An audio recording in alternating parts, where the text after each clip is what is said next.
The next morning, Summer pulled the envelope out from under her mattress, and while she made herself an early, tidy French braids, a do that always left them both feeling extra ready, she told her the plan. While you're in school, Juby and I will go downtown to the library and surprise them with a visit. I've only been back since the day Dash disappeared, and now I'd like to ask a few careful questions. Early's stomach tightened into a worried knot. A burp of breakfast cereal came back up her throat. You telling? She blurted. About, you know. I don't want to, not yet. Dash earned this extra for us by doing some smart work outside of his library job. The library may not have realized he was even doing it, and rightly so. None of their business. You know, he was so good at seeing an opportunity. He may have been on his way to earning us a home before he even got to library school. But some, Early said, you don't think Dash got himself in trouble with bad guys or anything, do you? Remember when you and Dash were talking about the book business and you were, well, kind of worried? Early, Summer spun her around. Don't you allow that thought into your head, and I won't allow it into mine. Your father was way too smart and far too good for that. But where is he? Summer took a deep breath and slowly blew it out. That's why I'm going back to the library. The police don't seem to believe us when we say that Dash was not a man to run away or get himself into hot water. So Juby and I will do a little detective work on our own. Don't you want me there? Always. But one look at that sweet little face of yours and they'll see you're all ears. I want the staff and librarians to tell me anything that comes to mind, you know? Early nodded. Will you remember it all and tell me later? Absolutely. Early was quiet while her mom finished the braid. She thought of her dad's note about a beat of threes. She'd give anything for them to be a four again. What should I do, Dash? She asked silently. Holding her breath, she waited. The room was silent, and her head felt empty. The only sounds were her mother's breathing, the shh of the brush in her hair, and the click click of Juby's truck as it rolled over the linoleum tiles. Crash. Lunchtime that day brought a surprise. Early had hurried off to the library room, wanting a book about Langston Hughes. Hungry for his company, she hoped that his words might somehow bring Dash closer. She found only an old worn collection of Langston's poetry, one that hadn't been checked out for ages.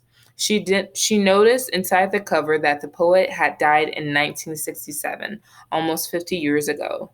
She was surprised. Dash had made him seem so alive, sharing lots of details about this man's life and some of his God soul, gotta sing it poems. Now she realized something else about Langston. He liked the word dream. He used it a lot. So did Dash. She wished she had the family quote book to write in, but opened her school notebook instead and copied down parts of poems that caught her eye. This was something that Dash had taught her was okay. You could pick out what felt surprising in a book or a poem and then save it, as long as you also wrote down the name of the person who wrote it first. The quote, root, kind of like the word roots in a dictionary, Early had said. Exactly, Dashiell had beamed. You are one girl who's putting down her own roots.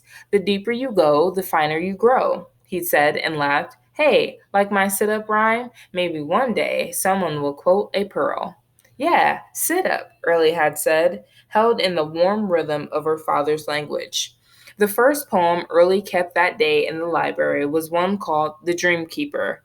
It was about gathering and protecting dreams, wrapping them in blue cloud cloth to keep them safe from the too rough fingers of the world. She wondered if a page from one of their family notebooks, a page of dreams, could find its way to the keeper. Then she copied a poem called I Dream a World, in which Langston dreamed of people of all races being able to share the riches of the earth equally, a world in which joy was like a pearl. Early swallowed hard and kept reading. Next, she found a poem called Dream Dust, which Early knew her father would also treasure. Langston was saying that dream dust, drawn magically from stars, earth, clouds, storms, and splinters of hail from good and bad times, should never be for sale. Now she was hunting and found a long and leafy poem for Russell and Rowena Jelliff, one that seemed to twirl and fly even as it talked of roots and trunks and dreams. Early's favorite lines were, and so the root becomes a tree, and so the root becomes a trunk, and then a tree, and seeds of trees, and springtime sap, and summer's shade, and autumn leaves, and shape of poems, and dreams, and more than tree. And so it is with those who make of life a flower, a tree, a dream. These first four poems sang, soothing her heart, but Early crashed back to reality with the next. The title was simply Dreams. Cold and dark, far from a joyful sit up message, it felt more like a warning. Hold fast to dreams, for if dreams die, life is a broken winged bird that cannot fly. Hold fast to dreams, for when dreams go, life is a barren field frozen with snow. She looked out the library window. Snow was falling lightly, catching in feathery wing-like drifts on the sills of the brownstone opposite. Each drift seemed filled with air, the edges tapering to a whisper where they met stone. But if those were wings, Early noted, their birds were in trouble. Wing, root, home, dream. All of those Langstony words sounded like what they meant. Wing almost weightless, roots digging down, and dream soaring. Dream. It had a smooth, shiny sound. Roots plus wings plus dreams equals home, Burley thought suddenly to herself, sitting up straighter in her chair. Dig down, fly high, remember where you want to go, and one day you'll get there. Roots plus wings plus dreams equals home. This was an arithmetic sum that her Dash would approve of, she thought, with a little wriggle of pride. Having been uprooted many times as a kid, Dash didn't take a strong beginning lightly. Neither did Langston, and language, for both, was the key to survival. The key. In the next moment, clear as the snap of a carrot or the clap of a closing book, she heard Dasher's voice. You, my girl, Early, hold fast to dreams. You can do this. Not as hard as it seems. Early froze, her pencil in the air. She looked around the library. A boy, working nearby, didn't seem to have heard a thing. A shocked shiver made her twist quickly and look behind herself. She peeked under the table. Nothing but her legs. She nodded, one hand over her mouth. She whispered, I will dash, I promise. And then the thrill of hearing his voice spiraled downward into a dark pool of dread. Did that mean? She wouldn't even allow the thought into her words. She pushed it away. Push, push, push. Dash was fine and had somehow sent her a message. But what did he want her to do? She glanced at her page of Langston Dream quotes, the letters now blurring through tears. With Dash, life was a step by step adventure, one in which the colors were sharp and the path clear. Everything felt valuable, important, lucky, bright with dreams, worth experiencing. Whether it was a poem or a neighborhood, each day mattered. Now Early realized that a light had gone out and the three pearls were lost. She was late for our next class. Leaving Langston's dreams on the table, Early ran. Crash. When Sum and Juby picked her up outside school that afternoon, she knew, in a dreadful thunk, that something had gone wrong. Juby handed her two animal crackers from a box he was holding under his chin, saying, Look, Early, my own box. Sum got it for me, and there's hippos inside. And I also got a new blue truck. I'm keeping it safe in my pocket till we're home. No losing for me. It had stopped snowing, but was cruelly cold outside.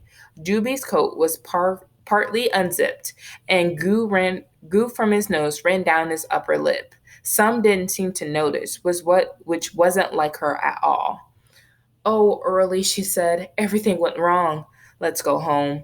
They walked the next 3 blocks in silence, except for Juby's pleased animal chirpings.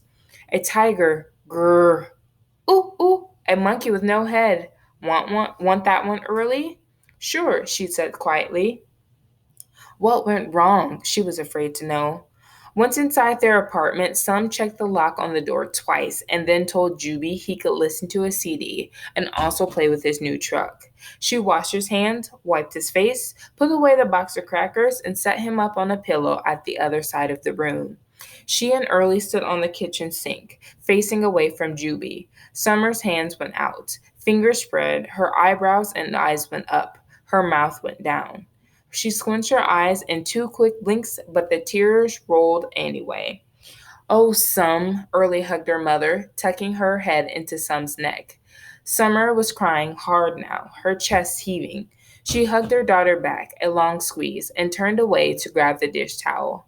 Miss having tissues around here, she tried to smile. Oh, Early, I'm so sorry, baby. I don't know what to do next. And I might have gotten us into hot water now. Really hot. People know about the money. Her voice rose to a squeak. Stupid of me. And I don't think I've even learned anything new to help us find your father. I can't think. I feel bad talking to you, but it wouldn't be right not to. It's just us three now, and I need your help. Can't think straight. My mind's just a mess. Dash is not here to make it okay. The tears poured again. Tell me some. Early tried to sound calm and grown up, but inside she was covering her ears, screaming, No, no more. I'm just a kid. Her mother told her. After Summer and Julie had left that morning, they'd gone to the neighborhood bank. Dashiell had opened an account a couple of years earlier. Not wanting to use the deposit function on a cash machine, Summer waited for a teller. Juby, next to her, she had been to the bank the day after Dashiell vanished and was surprised that the account was so low, only $110. She withdrawn all but $10, which was needed to keep the account open. Dash had handed her an everyday expenses envelope each week at home. They'd always paid the rent in cash, so she had no idea how their account had gotten. That was the first shock, but she explained it away. And now, standing in line, Summer wondered if there was a reason Dash hadn't deposited the envelope of money. Why was it hidden at the home? Grabbing Juby's hand, she left the bank. But on the ride down to the public library, the envelope with cash still buried deep in her purse, she turned the bank question around in her head. What had Dashiell been doing? Was he planning to put cash into his book business, believing it was going to make them lots more, but not wanting to worry her? And what exactly was that business? What kind of person was in charge? And why does her dear husband hide all that information from her? Summer had never known they had any real secrets, only the happy kind. And she knew that if Dashiell had hidden something from her, it was only to protect that summer early Juby. But from what? Continue telling Early she and Juby arrived at the big downtown library and headed up 6 floors to history and social sciences. The longtime librarian at the front desk, Mrs. Wormser, jumped up to give them both a big hug, but she looked tired. Some had never seen the woman so nervous and distracted, and she had eyeliner on only one eye. Bad sign. Any news? The librarian asked. I just can't believe it. He's the last, absolute last person in the world who get in any kind of trouble. I mean, Dashiell Pearl, a man any of us would trust forever. Thank you, Some replied. Tell the police that, will you? Mrs. Wormser nodded, then sent them back to see the visiting supervisor, a man who had been brought in to handle budget cuts throughout the library system. He'd apparently already asked to see Summer if she came in. Some had heard about his arrival at the library, but hadn't met him.